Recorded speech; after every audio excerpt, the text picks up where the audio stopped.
बहुत बहुत स्वागत है आप सभी का ITI प्लस यूट्यूब चैनल पे। मैं हूं नीरज और आप देख रहे हैं ITI प्लस यूट्यूब चैनल। तो दोस्त, हम आज की इस वीडियो में करेंगे वर्कशॉप कैलकुलेशन एंड साइंस के पेपर से साइंस के महत्वपूर्ण प्रश्नों को। जैसा कि आपका एग्जाम बहुत ही जल्द ऑनलाइन लिए जाएंगे, उसी के मद्देनजर रखते हुए हम ये साइंस के महत्वपूर्ण प्रश्नों को लेकर आए हैं, जो paper 3 workshop calculation and science में साइंस से महत्वपूर्ण प्रश्न पूछे जाते हैं। तो आइए इस हम सेशन को शुरू करते हैं। और आपके सामने पहला प्रश्न है, इसका आंसर आपको देना है। पहला प्रश्न हमारे सामने है कि ऊपर की ओर फेंके गए पत्थर के नीचे गिरने का कारण क्या है। तो जी हाँ, आपके सामने 4 ऑप्शंस हैं, इसका आपको आंसर करना है। तो इसका राइट आंसर हो जाएगा फ्रेंड्स यहाँ पर गुरुत्वाकर्षण बल। जी हाँ फ्रेंड्स, गुरुत्वाकर्षण बल के कारण ही जब हम किसी वस्तु को ऊपर की ओर फेंकते हैं तो नीचे की ओर पृथ्वी जो है आकर्षित कर लेती है। इसका राइट आंसर हो जाएगा सी, गुरुत्वाकर्षण बल। अगला प्रश्न हमारे सामने है, भोजन में ऊर्जा प्रदान करने वाला अवयव है। हमारे सामने 4 ऑप्शंस हैं, इसमें आपको आंसर करना है। तो हमारे सामने यहाँ पर 4 ऑप्शंस हैं, क्वेश्चन है हमारे सामने, भोजन में ऊर्जा प्रदान करने वाला अवयव कौन है। हमारे सामने पम्मी, बी विटामिन, सी वसा, डी कार्बोहाइड्रेट। तो फ्रेंड्स इसका राइट आंसर हो जाएगा यहाँ पर डी, कार्बोहाइड्रेट्स। यहाँ पर कार्बोहाइड्रेट के कारण जो है हमें शरीर में ऊर्जा मिलती है। पूछा जाता है कि खिलाड़ियों को जो है तुरंत ऊर्जा के लिए मतलब क्या दिया जाता है, तो उसमें भी उसका आंसर होता है कार्बोहाइड्रेट। तो चलिए अगले प्रश्न की ओर हम चलते हैं। अगला प्रश्न हमारे सामने है, निम्न में कौन एक कोशिकीय जीव नहीं है। यहाँ पर ध्यान देना है आपको कि निम्न में कौन एक कोशिकीय जीव नहीं है। यहाँ पर नहीं पूछा जा रहा है, नहीं है। हमारे सामने ऑप्शन है केंचुआ, जीवाणु, अमीबा, पैरामीशियम।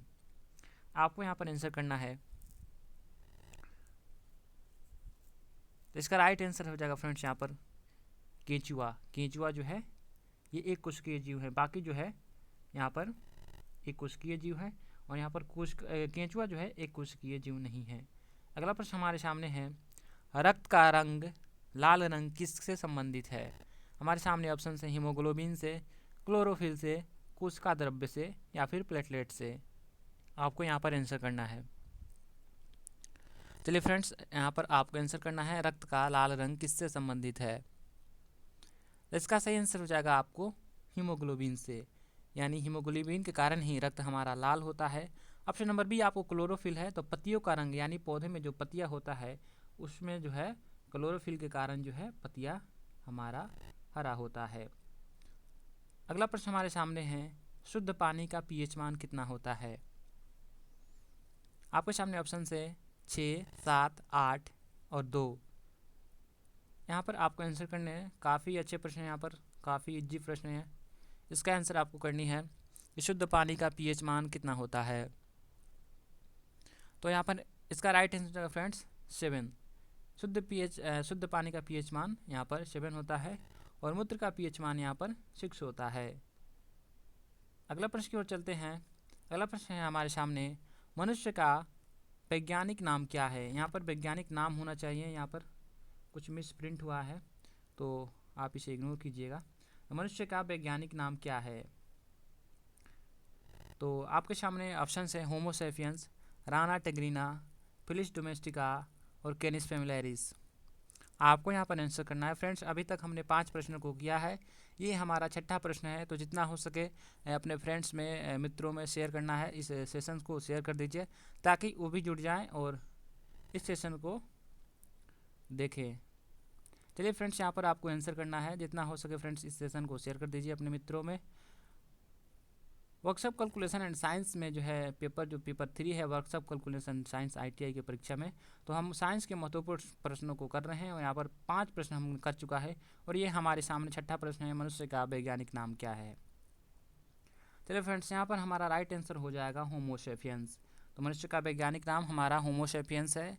और यहाँ पर राना टिग्रीना की बात करें तो यहाँ पर मेढक के वैज्ञानिक नाम यहाँ पर राना टिग्रीना है। और यहाँ पर कैनिस फैमिलियरिस यहाँ पर कुत्ता का वैज्ञानिक नाम यहाँ पर कैनिस फैमिलियरिस होता है, और मनुष्य का वैज्ञानिक नाम होमो सेपियंस है। चलते हैं हम अगले प्रश्न की ओर। अगला प्रश्न हमारे सामने है कि काली मौत का कारण क्या है। काली मौत का कारण क्या है। हमारे सामने ऑप्शन है cancer, option number B plague, C AIDS और डी गनोरिया। चलिए फ्रेंड्स, आपको यहाँ पर आंसर करना है। चलिए फ्रेंड्स, इसका राइट आंसर हमारे सामने हो जाएगा बी प्लेग, यानी काली मौत जो है प्लेग के कारण है। और ऑप्शन नंबर सी एड्स आपको पूछा जाता है, तो एड्स जो है HIV से संबंधित है, HIV। और HIV जो है इसका फुल फॉर्म होता है acquired human deficiency syndrome. Sorry, AIDS का फुल फॉर्म हमारा होता है acquired human deficiency syndrome. Friends, और यहाँ पर एड्स का जो है पूरा नाम होता है एक्वायर्ड ह्यूमन डिफिशियंसी सिंड्रोम। अगले प्रश्न की ओर चलते हैं। एगेंस्ट्रम अभिव्यक्त करने की इकाई क्या है? एगेंस्ट्रम अभिव्यक्त करने की इकाई क्या है? फिर से हमारे सामने ऑप्शन है समय, द्रव्यमान, लंबाई और बल। यानी एगेंस्ट्रम जो है अभिव्यक्त करने, किसका अभिव्यक्त करने की इकाई है? यहाँ पर हमारे सामने ऑप्शन है समय, द्रव्यमान, लंबाई और बल। इसका राइट आंसर हो जाएगा फ्रेंड्स यहाँ पर लंबाई। एंगस्ट्रम जो है लंबाई मापने की यहाँ पर इकाई है। अगला प्रश्न हमारे सामने है कि कैमरे के कौन सा भाग आँख के रेटिना की तरह कार्य करता है? कैमरे के कौन सा भाग आँख के रेटिना की तरह कार्य करता है? फ्रेंड्स, आपको यहाँ पर आंसर करने हैं। हमारे सामने 4 ऑप्शन हैं, A film, B shutter, D diaphragm या फिर डी इनमें से कोई नहीं। यहाँ पर आपको आंसर करनी है। तो फ्रेंड्स, अभी तक हमने 8 प्रश्नों को किया है, और जितना हो सके इस सेशंस को शेयर कर दीजिए अपने मित्रों में, अपने ग्रुप्स में, ताकि वो लोग भी जुड़ जाए। इस वीडियो में हम कर रहे हैं वर्कशॉप कैलकुलेशन एंड साइंस से साइंस के महत्वपूर्ण प्रश्नों को हम इस वीडियो में कर रहे हैं। अभी तक हमने 8 प्रश्नों को किया है। ये हमारे सामने 9वां प्रश्न है। 9वां प्रश्न हमारे सामने, कैमरे के कौन सा भाग आँख के रेटिना की तरह कार्य करता है? तो इसका आंसर हो जाएगा फ्रेंड्स यहाँ पर फिल्म। यानी फिल्म जो है कैमरे का भाग है जो आँख के रेटिना की तरह कार्य करता है। अगला प्रश्न हमारे सामने है, तो फ्रेंड्स यहाँ पर अगला प्रश्न हमारे सामने है, लाइकेन जो है सबसे अच्छा सूचक है। हमारे सामने ऑप्शन है वायु प्रदूषण का, जल प्रदूषण का, मृदा प्रदूषण का और ध्वनि प्रदूषण का। आपको यहाँ पर आंसर करना है फ्रेंड्स।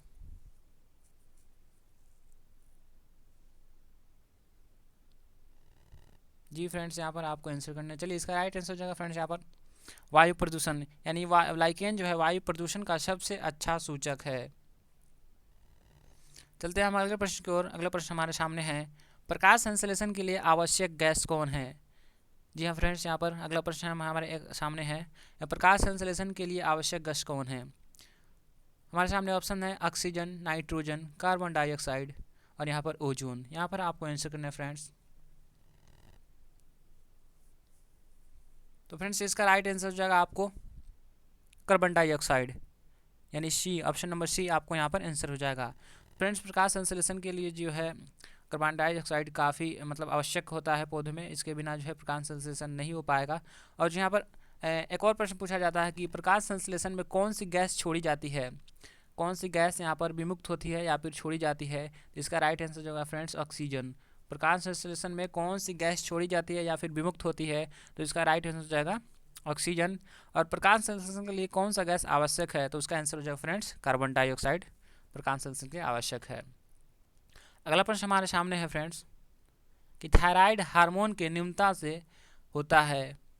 थायराइड हार्मोन की न्यूनता से कौन सा रोग होता है? हमारे सामने ऑप्शन है, ए बौनापन, बी गलकंड, सी मधुमेह या फिर डी एक्रोमेगाली।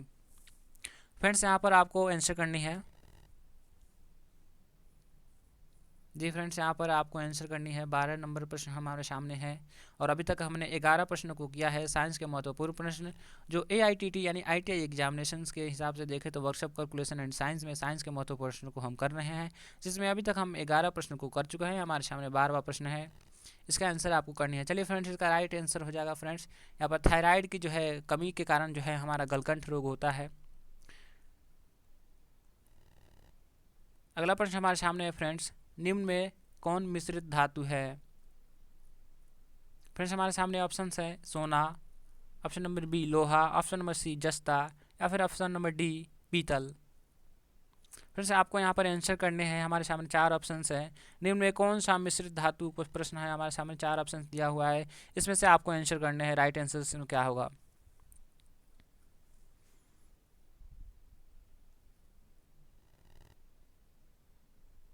फ्रेंड्स इसका राइट आंसर हो जाएगा फ्रेंड्स यहाँ पर पीतल। पीतल जो है मिश्र धातु है। बाकी सोना, लोहा और जस्ता ये मिश्र धातु नहीं है, और पीतल जो है यहाँ पर हमारे मिश्र धातु है।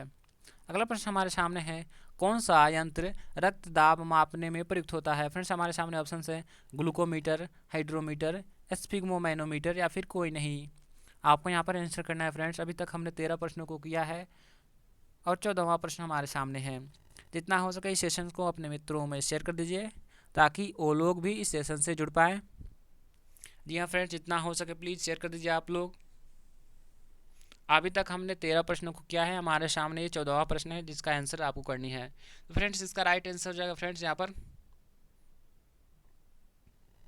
स्फिग्मोमैनोमीटर।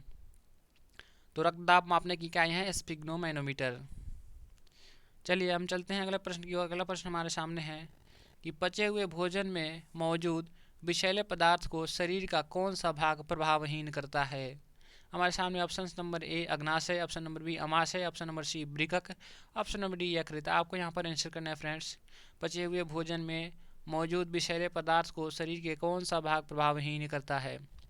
चलिए फ्रेंड्स इसका राइट आंसर हो जाएगा फ्रेंड्स यहाँ पर। जी हाँ फ्रेंड, जी हाँ, जल्दी जल्दी आप लोग आंसर कीजिए। तो फ्रेंड्स इसका राइट आंसर हो जाएगा फ्रेंड्स यकृत। यकृत जो है भोजन में जितने भी विषैले पदार्थ होते हैं उसको जो है प्रभावहीन कर देता है। अगले फ्रेंड्स की यहाँ पर ऑप्शन में है फ्रेंड्स वृकक। वृकक यानी किडनी। किडनी जो है हमारे रक्त को जो है शुद्धिकरण में सहायक होता है। रक्त को शुद्धिकरण जो है किडनी के द्वारा होता है फ्रेंड्स, वृकक के द्वारा। अगले प्रश्न की ओर चलते हैं फ्रेंड्स। हमारे सामने 16वां नंबर प्रश्न है, जब आँख में धूल पड़ जाती है तो कौन सा भाग सूज कर लाल हो जाता है। हमारे सामने ऑप्शन है फ्रेंड्स नेत्र श्लेष्मा, दीर्घपटल, कॉर्निया, रक्तपटल। फ्रेंड्स आपको यहाँ पर आंसर करनी है। तो इसका फ्रेंड्स राइट आंसर हो जाएगा फ्रेंड्स, जी हाँ फ्रेंड्स, इसका राइट आंसर जो क्या हो जाएगा फ्रेंड्स, जी हाँ इसका राइट आंसर होगा फ्रेंड्स दीर्घपटल, यानी बी इसका राइट आंसर हो जाएगा। जब आँख में धूलकण पड़ जाती है तो दीर्घपटल जो है हमारा सूज कर लाल हो जाता है। अगला प्रश्न हमारे सामने है फ्रेंड्स, गुरुत्वीय त्वरण जी का मान होता है। हमारे सामने ऑप्शन है 9.8 मीटर पर सेकेंड, या फिर option number B 9.8 metre per second square, option number C 98 metre per second, या फिर option number D 9.8 kilometre per second. यहाँ पर आपको आंसर करने हैं फ्रेंड्स। अभी तक हमने 16 प्रश्नों को किया है और ये हमारे सामने 17वां प्रश्न है। जितना हो सके इस वीडियो को अपने मित्रों में, दोस्तों में, ग्रुप्स में शेयर कर दीजिए फ्रेंड्स, जितना हो सके ताकि वो लोग भी जुड़ पाएँ। चलिए फ्रेंड्स इसका राइट आंसर है friends 9.8 metre per second square. यहाँ पर 9.8 मीटर पर सेकेंड है जो कि गलत है, 98 मीटर पर सेकेंड है यहाँ पर गलत है, और 9.8 ये तीनों गलत है। 9.8 मीटर पर सेकेंड स्क्वायर जो है हमारा सही है। चलो फ्रेंड्स हमारे सामने 18वां नंबर प्रश्न है, निम्न में किसमें ध्वनि का वेग अधिकतम होता है। फ्रेंड्स हमारे सामने ऑप्शन है निर्वात में, वायु में, जल में, या फिर इस्पात में। चलिए फ्रेंड्स यहाँ पर आपको आंसर करना है। तो हमारे सामने 18वां प्रश्न है। अभी तक हमने 17 प्रश्न को कर चुका है। चलिए फ्रेंड्स इसका राइट आंसर हो जाएगा आपको यहाँ पर इस्पात दिया हुआ है फ्रेंड्स। इस्पात में जो है ध्वनि का वेग अधिकतम होगा। इस्पात ना दे करके फ्रेंड्स यहाँ पर एक बार ठोस भी दिया जाता है, तो ठोस में जो है ध्वनि का अधिकतम होता है। ध्वनि का वेग जो है ठोस में अधिकतम होता है। और ध्वनि चलने के लिए कोई भी माध्यम होना चाहिए, ठोस, द्रव या फिर गैस। निर्वात में जो है ध्वनि नहीं चलती है। तो फ्रेंड्स ये भी प्रश्न पूछ लिए जाते हैं कि ध्वनि किस में गमन नहीं करती है, तो फ्रेंड्स यहाँ पर निर्वात इसका राइट आंसर होता है। यहाँ पर 18 नंबर प्रश्न का यहाँ पर सही आंसर है इस्पात। अगला प्रश्न की ओर चलते हैं कि एलपीजी का मुख्य अवयव कौन है। जी हाँ फ्रेंड्स यहाँ पर काफ़ी अच्छे प्रश्न है आपको। एलपीजी का मुख्य अवयव कौन है, यहाँ पर आंसर करना है फ्रेंड्स आपको। जी हाँ फ्रेंड्स यहाँ पर हम आईटीआई एग्जाम से related workshop calculation and science paper का हम साइंस के महत्वपूर्ण प्रश्नों को कर रहे हैं, जिसमें हम 18 प्रश्नों को कर चुके हैं। और ये हमारे सामने 19वां प्रश्न है, साइंस के 19वां प्रश्न है, जिसमें आपको आंसर करना है methane, butane, ethane, propane LPG का मुख्य अवयव कौन है। तो फ्रेंड्स इसका राइट आंसर हो जाएगा आपको बी ब्यूटेन, यानी बी फॉर ब्यूटेन। यहाँ पर ब्यूटेन जो है एलपीजी का मुख्य अवयव होता है। चलिए फ्रेंड्स हमारे सामने 20वां नंबर प्रश्न है कि निम्न में कौन आदर्श गैस नहीं है। चलिए फ्रेंड्स आपको यहाँ पर आंसर करना है। Option number A radon, B argon, C silicon, या फिर नियॉन। फ्रेंड्स आपको यहाँ पर आंसर करना है।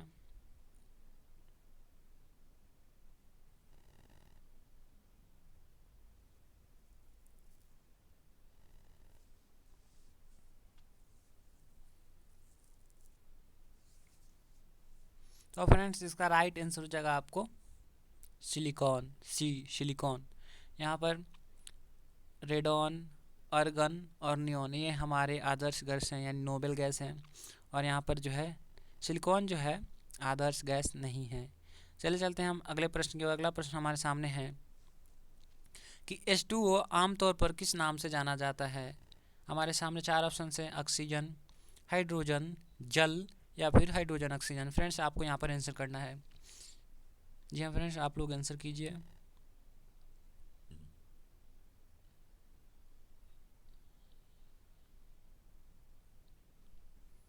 तो फ्रेंड्स इसका राइट आंसर जो आपको हो जाएगा, जी हाँ क्या हो जाएगा इसका राइट आंसर, आप लोग आंसर कीजिए। तो फ्रेंड्स इसका राइट आंसर हो जाएगा आपको H2O को आमतौर पर जल के नाम से जाना जाता है। अगला प्रश्न हमारे सामने है कि बिच्छू का श्वसन अंग कौन है। हमारे सामने चार ऑप्शन है, गिल्स, श्वास नली, फेफड़ा या फिर बुकलंगस। फ्रेंड्स आपको यहाँ पर आंसर करनी है।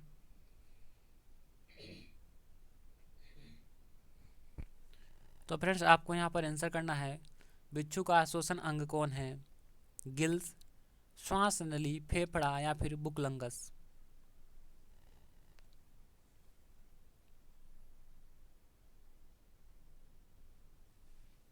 चलिए फ्रेंड जल्दी जल्दी आप लोग यहाँ पर आंसर कीजिए, जितना हो सके आप लोग इस सेशंस को शेयर कर दीजिए। जो लोग नहीं जुड़ पाए हैं उनको भी जोड़िए इस सेशन में। जी हाँ फ्रेंड्स इसका राइट आंसर हो जाएगा आपको डी बुकलंगस, यानी बुकलंगस जो है बिच्छू का श्वसन अंग होता है।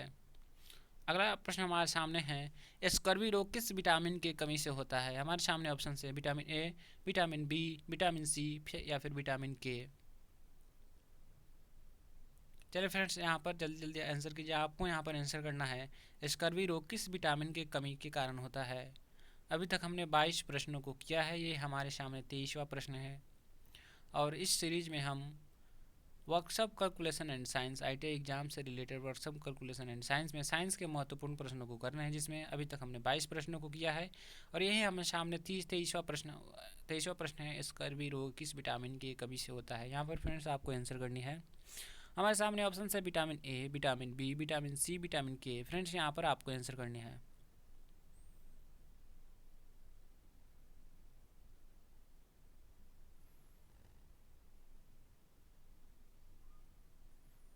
इसका राइट आंसर आपको हो जाएगा friends vitamin C. Vitamin C के कारण जो है हमें स्कर्वी होता है, और विटामिन सी के कारण ही मसूड़ों का फूलना ये भी एक विटामिन सी के कारण ही होता है। रतौंधी विटामिन ए की कमी के कारण होता है। चलते हैं हम अगले प्रश्न की ओर कि सर्वाधिक आघातवर्ध धातु है। हमारे सामने ऑप्शन हैं प्लेटिनम, चांदी, लोहा और सोना। फ्रेंड्स आपको यहाँ पर आंसर करना है। हमारे सामने ऑप्शन हैं ए प्लेटिनम, बी चांदी, सी लोहा या फिर डी सोना।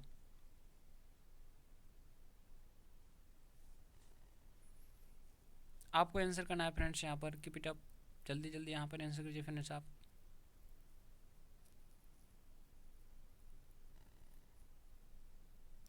तो फ्रेंड इसका राइट आंसर हो जाएगा सोना, यानी ऑप्शन नंबर डी, यानी ऑप्शन नंबर डी इसका राइट आंसर है सोना।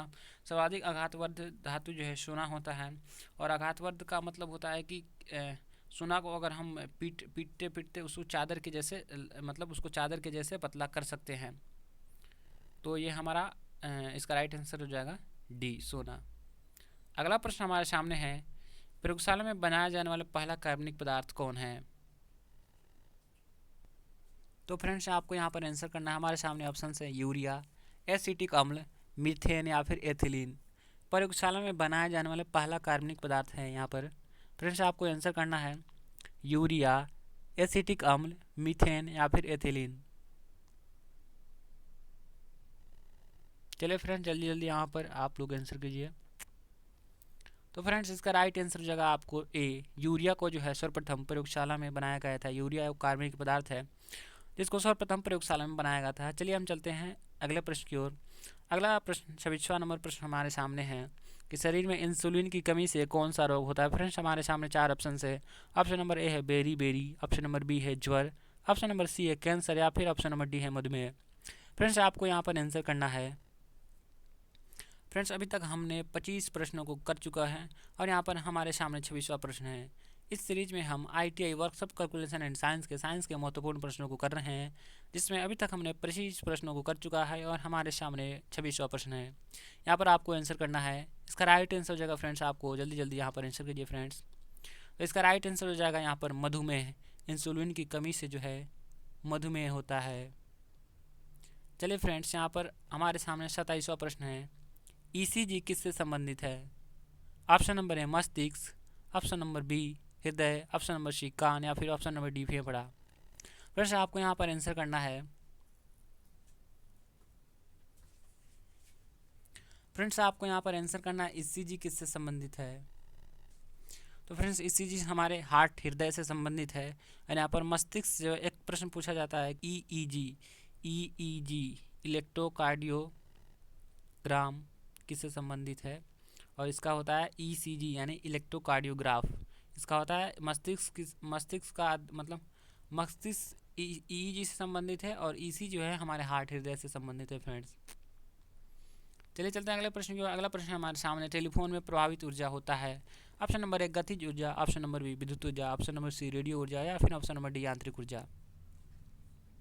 फ्रेंड्स आपको यहाँ पर आंसर करने हैं टेलीफोन में प्रभावित ऊर्जा होता है।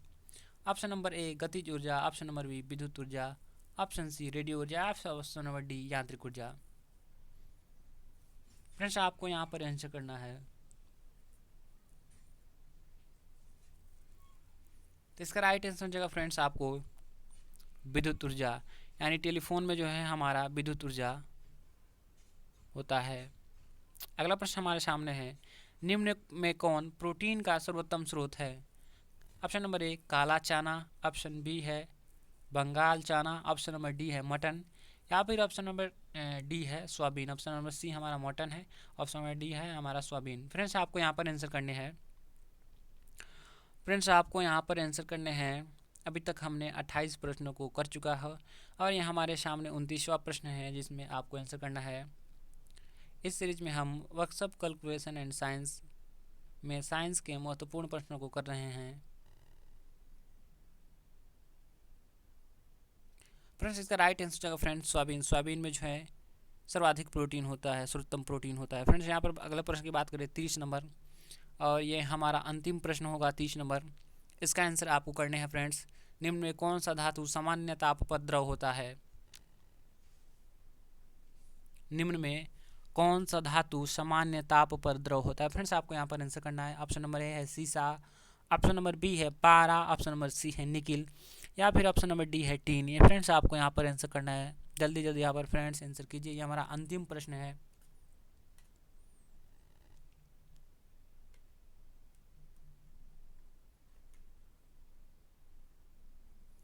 तो फ्रेंड्स इसका राइट आंसर हो जाएगा आपको पारा, ऑप्शन नंबर बी, यानी पारा जो है सामान्य ताप पर द्रव अवस्था में होता है। पारा ऐसा धातु है जो सामान्य ताप पर द्रव अवस्था में होता है। तो फ्रेंड आई होप ये सेशंस आपको काफ़ी पसंद आए होंगे। जो इस सेशंस को नहीं देख पाए हैं प्लीज़ उनमें इस लिंक को शेयर कर दीजिए, इस वीडियो को शेयर कर दीजिए अपने मित्रों में। चलिए हम मिलते हैं, जल्द ही मिलेंगे नई इस लाइव सेशन के साथ। तब तक के लिए टाटा बाय बाय, जय हिंद।